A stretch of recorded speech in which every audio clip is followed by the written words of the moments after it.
دائما مع الحدث القاري، حيث تراهن مدينة عنابة على تكرار نجاحها الكبير في احتضان الشان بالتألق مجددا عند احتضانها لمواجهة كأس أفريقيا لأقل من 17 سنة، حيث أعدت العدة وكل شيء جاهز للعرس القاري. تفاصيل أكثر مع هذا التقرير لزهير الشطب.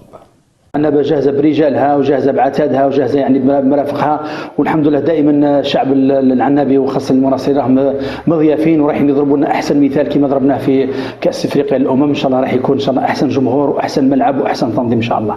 بعد النجاح الخرافي في احتضان الشان، التحدي القادم لعنابة سيكون مع البطولة القارية لأقل من 17 عاما، والتي ستكون فيها بونا أحد أبرز المحطات باستضافتها ل8 مباريات. فكيف هي الاستعدادات؟ الحمد لله ولاية عنابة هي جاهزة يعني 100%. نقدر نقول أنا الحمد لله بعد الشان يعني كانت تحضيرات أخرى يعني لبعض الرتوشات الأخيرة اللي زدناها، ونقدر نقول يعني قبل أسبوع من انطلاق كأس أفريقيا للأمم الأقل من 17 سنة عنابة جاهزة 100% في تزيين المدينة من المواقع السياحية والتاريخية للمدينة. الجاهزية تاع لو سيت دو عنابة راهي على أتم الاستعداد. كاين بعض يعني النقائص يعني الخفيفه الصغيره هذيك سنتداركها ان شاء الله يعني في الايام القليله هذه.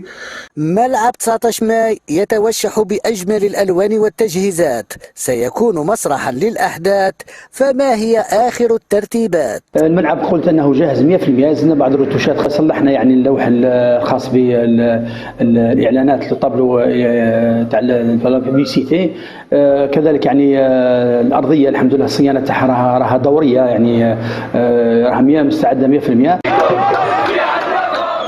الجماهير تنتظر الحدث بشغف كبير للبصم على نجاح جديد مثير. شفت الشان اللي عدى ناجح 100%، وربي ان شاء الله تكون هذه الدوره ناجحه، والجمهور يعني العنابي راح يكون بقوه يعني في المدرجات. الدوره الاولى تاع الشان كانت جد ناجحه في النظر تاعي، دونك جو بونس كو تقدر تكون حتى هذه الدوره ناجحه ان شاء الله. ان شاء الله هذه بطوله تاع 17 سنه تكون بالك يكون انجح من الشان.